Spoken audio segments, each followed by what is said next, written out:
Agora vamos para o bloco 2 da nossa aula. Então paramos aí, encerramos o bloco anterior, falando sobre o Estado unitário. Agora, só por desencargo de consciência, tá? Eu vou falar para vocês sobre o Estado confederal. O Estado confederal, ele é uma confederação. O que seria uma confederação? Tá? É uma junção de estados soberanos. Então, vários estados, vários países que são soberanos, têm a sua soberania, eles se reúnem e aí eles formam uma confederação, ok? Não se confunde com a federação. Perceba, na federação eu tenho vários estados-membros, Minas Gerais, Rio de Janeiro, São Paulo, Espírito Santo, Bahia, eles estão juntos ali, formando uma nação, formando um país. Isso é uma federação, ok? Já na confederação, vários estados, com E maiúsculo aí, países, eles se reúnem e formam uma confederação. Qual que é a principal diferença? É que na federação, os estados-membros, eles não têm soberania, eles têm apenas autonomia. Já na confederação, todos os países que fazem parte, ok? Todos os países que formam a confederação, eles mantêm a sua soberania. Tá certo? Vamos agora para regimes de governo, ok? Regimes de governo. Regime político define a possibilidade do povo poder ou não participar da tomada de decisões, através das eleições dos seus representantes e também da iniciativa popular para se criar aí um ente, né, para se criar uma norma, ok? É a participação no processo legislativo, tá certo? Então, numa democracia, né, num regime político, quando ele é democrático, nós temos o povo participando, elegendo seus representantes e ainda tendo aí a possibilidade de iniciativa popular de uma lei, ok? Já numa autocracia, os governantes impõem de maneira unilateral todas as regras. Na democracia, o titular do poder é o povo. Ele exerce esse poder, né, exerce essa democracia através dos seus representantes, via de regra. Mas o poder, ele pertence ao povo. Na democracia, nós temos 3 diferentes formas de democracia: democracia direta, democracia indireta e democracia semidireta. Só retornando aqui para o nosso slide anterior, tá? Para fazer algumas considerações. Então vamos lá. Quando nós falamos sobre regime de governo, nós estamos falando de democracia ou autocracia. O que seria o regime de governo? Tá? O regime de governo, ele vem regular a participação, qual é o montante da participação no povo durante o governo. Numa democracia, nós temos ali representantes do povo, nós temos o povo elegendo seus representantes e participando, inclusive, do processo de criação das leis, uma vez que nós temos os projetos de iniciativa popular. Então, o Brasil é considerado uma democracia. Já na autocracia, nós temos aí como titular, né, temos como titular do poder uma figura ou algumas figuras que impõem de maneira unilateral as regras ao povo. Dando sequência, nós temos 3 diferentes formas de democracia: democracia direta, indireta e semidireta. Na democracia direta, o povo toma todas as decisões. Imagine só como isso é algo conflituoso. Imagina se todas as decisões do Estado fossem submetidas à consulta do povo. O povo votasse em cada uma das decisões. Imagine se toda a população brasileira tivesse que votar todas as vezes que nós fôssemos aprovar ou não uma lei. Isso seria muito dificultoso. Okay? Então, nós não conseguimos ver a possibilidade da democracia ser exercida de maneira direta. Já a democracia indireta, nós temos o quê? O povo elegendo seus representantes para que esses representantes tomem as decisões a favor do povo. Então, democracia direta, o povo decidiria em todas as situações. Na democracia indireta, o povo elege os seus representantes para que esses representantes tomem as decisões a favor do povo.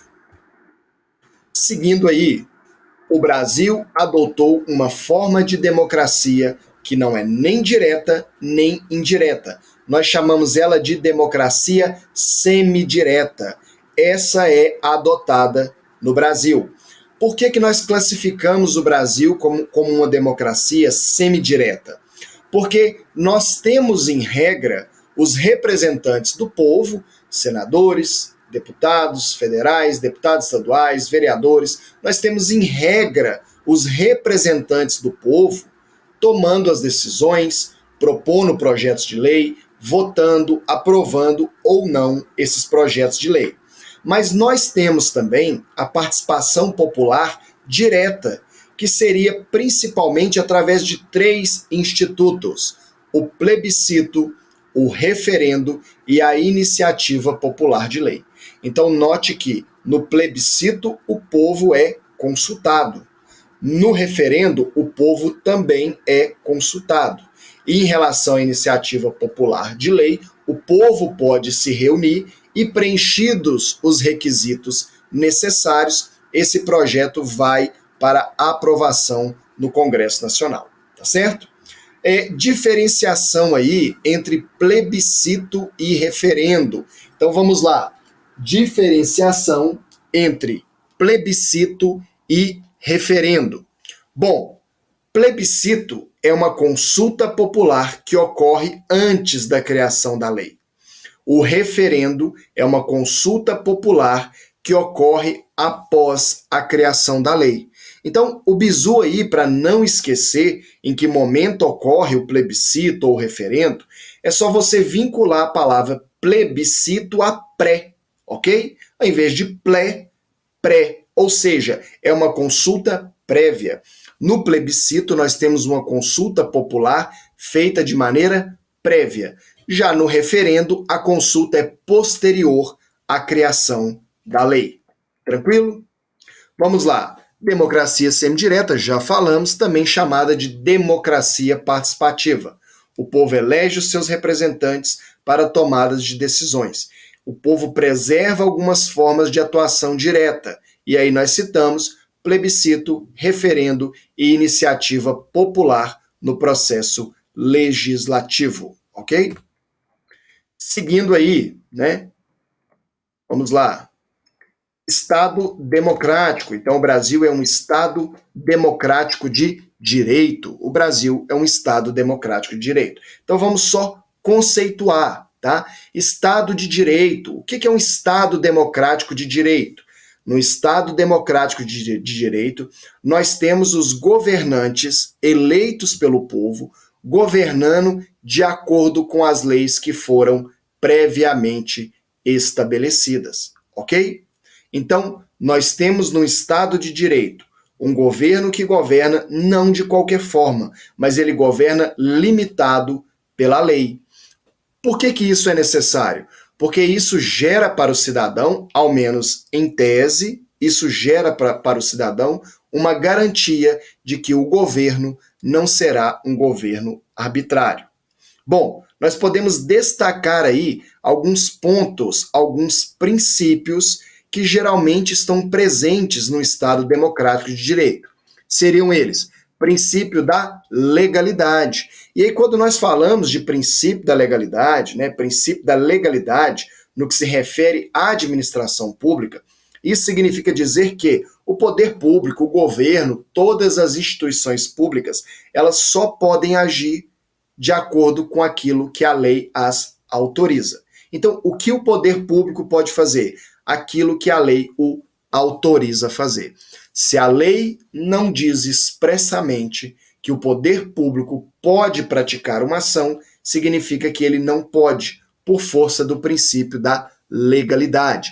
Temos também o princípio da igualdade, que basicamente, né, ninguém será tratado, ninguém receberá um tratamento diferenciado, princípio da segurança jurídica e o princípio da justiça social. Mais à frente, não vou me alongar aqui nesses princípios, porque mais à frente nós trataremos sobre eles. Seguindo agora,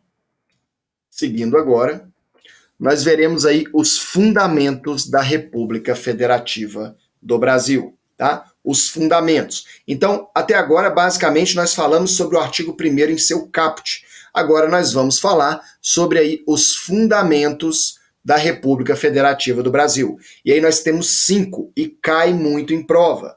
Vamos lá. Inciso 1º, soberania. Inciso 2º, cidadania. Inciso 3º, dignidade da pessoa humana. Inciso 4º, os valores sociais do trabalho e da livre iniciativa. Inciso 5, o pluralismo político. E aí eu vou trazer para vocês, mais para frente, um quadro, né? Professor, como é que eu vou guardar tudo isso? Como é que eu vou guardar isso para a hora da prova? E aí nós temos aí, né, um bizu aí de prova, fundamentos da República Federativa do Brasil. Socidi Vaplu. Socidi Vaplu. Ou seja, nós temos aí as iniciais, as primeiras letras dos 5 fundamentos da República Federativa do Brasil. Soberania, cidadania, dignidade da pessoa humana, valores sociais do trabalho e da livre iniciativa e o pluralismo político. Notem o seguinte, tá? É pouco provável que a nossa prova nos cobre o que é cada uma dessas situações, o que é cada um desses fundamentos.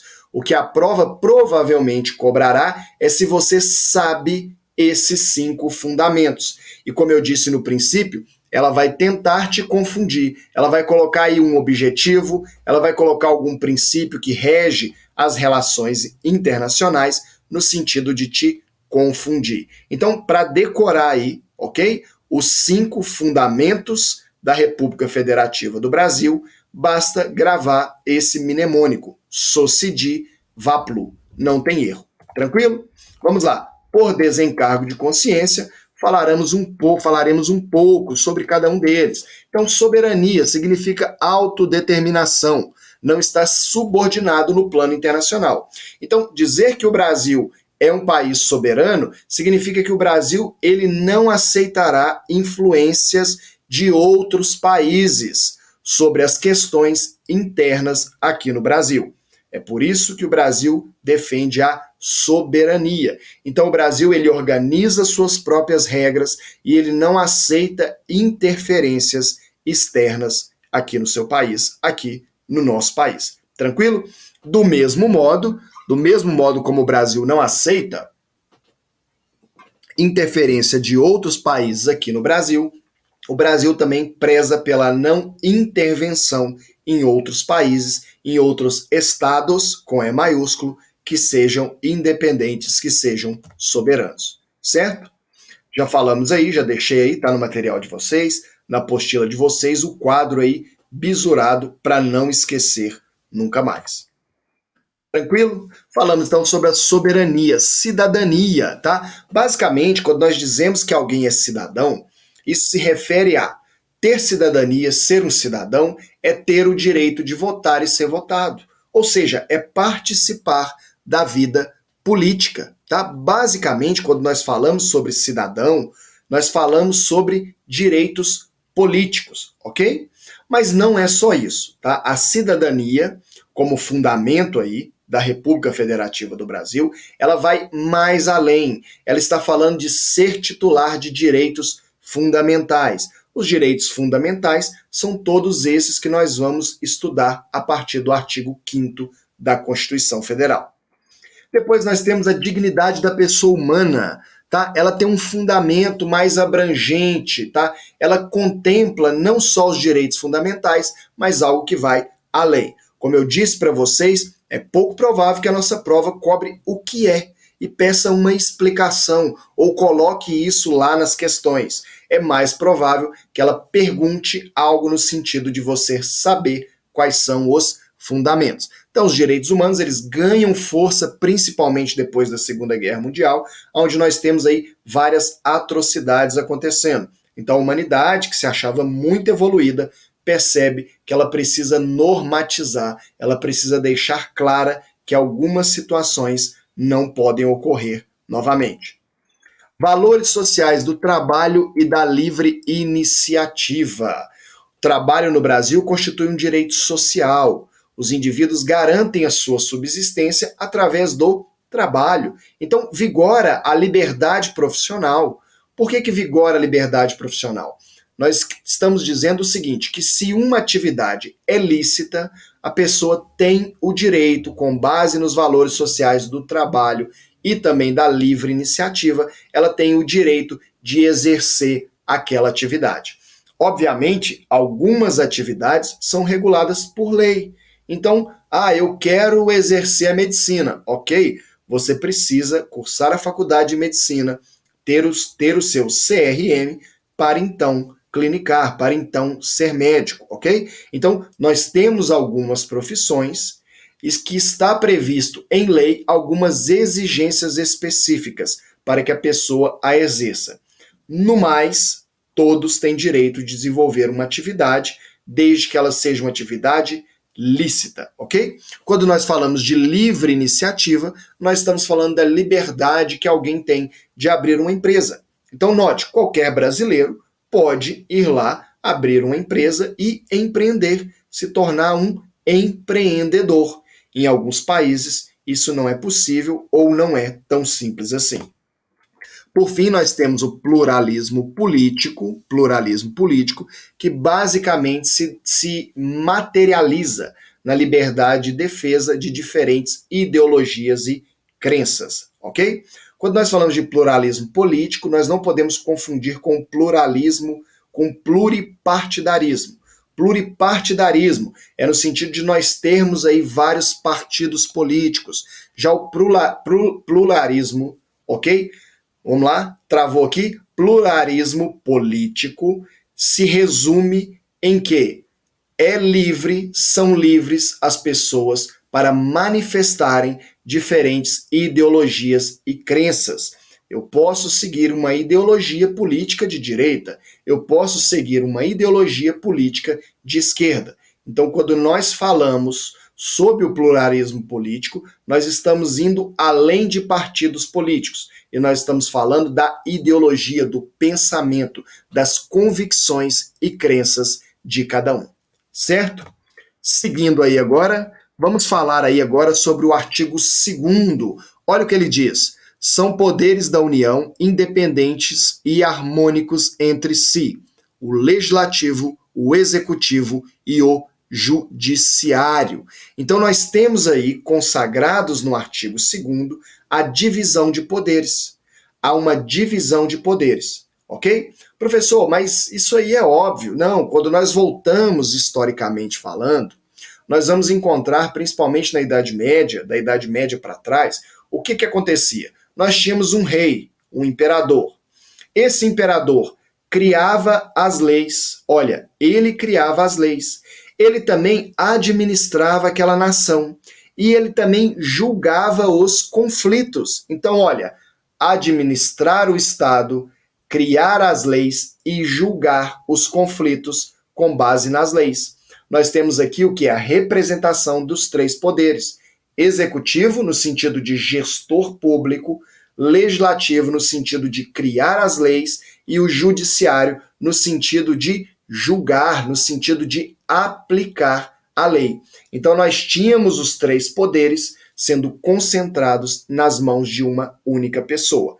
O artigo 2º da Constituição Federal, ele vem consagrar o princípio da divisão, a separação dos poderes. Seguindo, então, basicamente, o que nós podemos falar, tá? A título de conhecimento. Quando nós falamos do poder executivo, professor, quem é o poder executivo? Quem representa esse poder executivo? A nível nacional, nós temos o presidente da República. A nível estadual, nós temos o governador do estado. E a nível federal, nós temos os prefeitos municipais. Tá certo? Poder executivo, o representante do poder executivo, é aquele responsável por gerenciar, organizar, administrar o Estado. Tranquilo? Poder legislativo. Vamos lá, professor, quem são os representantes do poder legislativo? A nível federal, nós temos deputados federais e senadores. A nível estadual, nós temos os deputados estaduais. E a nível municipal, nós temos os vereadores. Esses são os representantes do poder legislativo. Professor, e o poder judiciário? Bom, esse é mais fácil, geralmente todo mundo sabe, ok? Poder judiciário é representado lá pelos juízes, pelos desembargadores, pelos ministros, tranquilo? Então nós temos lá, né, o juiz de direito lá na comarca, numa cidade. Nós temos o Tribunal de Justiça, que já é um órgão estadual ali, né, ok? Geralmente o Tribunal de Justiça ele vai ser aí a segunda instância, via de regra. Nós temos o STJ, o STF, que já estão em Brasília, na capital federal, tá certo? Só para que você identifique e entenda a função de cada um deles. Poder Executivo, administração, administra a coisa pública. Legislativo, criação de normas jurídicas. Judiciário é aquele que vai julgar os conflitos existentes, baseado nas leis que foram criadas por quem? Pelo Legislativo. Então nós temos aí o quê? Uma distribuição de poder. Nós não temos o poder sendo mais concentrados nas mãos de uma única pessoa, tá certo? Seguindo então, falamos aí sobre os fundamentos, ok? Falamos sobre os fundamentos, falamos sobre o artigo 2º, então os fundamentos estão aí, só se divaplu. Falamos sobre o artigo 2º, que consagra a separação dos poderes. E agora vamos falar sobre os objetivos. Então vamos lá. Falamos primeiro sobre os fundamentos. Fundamentos. E aí o mnemônico SOCIDI VAPLU, para ninguém esquecer, tá? Isso é muito cobrado em prova. Agora vamos falar sobre os objetivos. Os objetivos. Artigo 3º. Constituem objetivos fundamentais da República Federativa do Brasil. Construir uma sociedade livre, justa e solidária, garantir o desenvolvimento nacional, erradicar a pobreza e a marginalização e reduzir as desigualdades sociais e regionais, promover o bem de todos, sem preconceitos de origem, raça, sexo, cor, idade e quaisquer outras formas de discriminação. Então aqui nós temos os objetivos, eles constituem aí um rol meramente exemplificativo, certo? Professor, bizu aí para não esquecer os objetivos. Tá aí o bizu, tá? Com garra, erra pouco, ok? Com, construir uma sociedade livre, justa e solidária. Garra, garantir o desenvolvimento nacional. Erra, erradicar a pobreza e a marginalização e reduzir as desigualdades sociais e regionais. Pouco, promover o bem de todos, sem preconceito de origem, raça, sexo, cor, idade e quaisquer outras formas de discriminação. Com garra, erra, pouco. Isso constitui os objetivos fundamentais. Vamos voltar para os fundamentos novamente, recapitulando, para ninguém esquecer. Fundamentos, SOCIDI VAPLU. Objetivos, com garra, erra, pouco, ok? Com garra, erra, P, tá? Se fica mais fácil para você, tranquilo? Com garra, erra, P. Construir, garantir, erradicar e promover. Então, esses são os objetivos da República Federativa do Brasil, tá certo? Seguindo, então, agora nós temos os princípios que regem as relações internacionais. Olha aí, é por isso que você precisa se valer dos mnemônicos, dos quadros que eu coloquei aí no material de vocês, para que vocês não confundam. Conseguiram entender agora onde que a prova vai te pegar? Ela vai te perguntar sobre fundamentos e aí ela vai colocar lá o quê? No meio deles, a independência nacional. Independência nacional é um fundamento? Não é um fundamento. Não é um princípio fundamental. Independência nacional é um princípio que vai reger, ele rege as relações internacionais. Então vamos para eles. Independência nacional, prevalência dos direitos humanos, autodeterminação dos povos, não intervenção, igualdade entre os povos, defesa da paz, solução pacífica dos conflitos, repúdio ao terrorismo e ao racismo, cooperação entre os povos para o progresso da humanidade, concessão de asilo político, ok? Professor, tem mnemônico aí, tem quadro, tem bizu aí também para guardar isso? Tem sim, vamos ver daqui a pouco, tá? Então, quando a gente fala de independência nacional, está ligado ao conceito de soberania, ou seja, nas relações internacionais, o Brasil vai se pautar na independência nacional. O que significa isso? É o Brasil olhar e falar, peraí, aquele estado, aquele país, aquela nação é um país soberano, então eu não vou lá meter o meu nariz nas coisas deles, ok? Tranquilo? Então, o Brasil, né, da mesma forma como ele não vai se subordinar a nenhum outro país, ele também não vai tentar impor nenhum tipo de julgo sobre aquele país, sobre os outros países, certo? Prevalência dos direitos humanos. Vamos lá, prevalência dos direitos humanos, ou seja, nas relações internacionais, o Brasil vai prezar sempre pela prevalência dos direitos humanos. E aí, um detalhe importante, e é necessário que você já entenda isso, que nenhum direito é 100% absoluto, tá? Com raríssimas exceções. Nós temos aí, por exemplo, o direito de não ser torturado. Em hipótese alguma, alguém será torturado. Então, né, a vedação à tortura, o direito de não ser torturado, ele aparece aí como sendo um direito absoluto. Mas, via de regra, nenhum direito será absoluto. O que eu quero dizer com isso? Olha, nós não acabamos de falar da independência nacional e aí nós voltamos lá para os princípios fundamentais, nós temos a soberania, ou seja, o Brasil não aceita interferência externa e nem vai também meter o nariz dele lá nas coisas, nas relações de outros países. Acabamos de falar. Isso é algo absoluto? Não. Em razão de quê? Da prevalência, olha, desse princípio que rege as relações internacionais do Brasil, prevalência dos direitos humanos. O que isso quer dizer?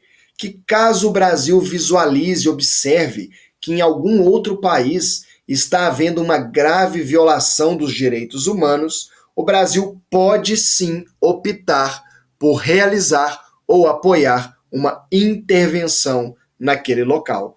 Para quê? Para que haja uma prevalência dos direitos humanos.